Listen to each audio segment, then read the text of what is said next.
Så er jeg kommet i mål. Og jeg har rigtig mange smerter i fødderne. I kan prøve at se her. Jeg har både i låret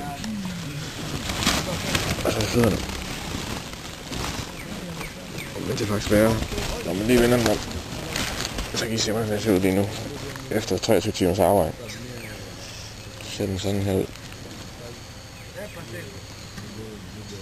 Det er ikke kønt. Så, og den anden, den er lige så slem. Den er faktisk værre. Den er en kæmpe vabe lige der. Så, jeg tror, jeg har fået en blå nøgle også. Så, det er grimt.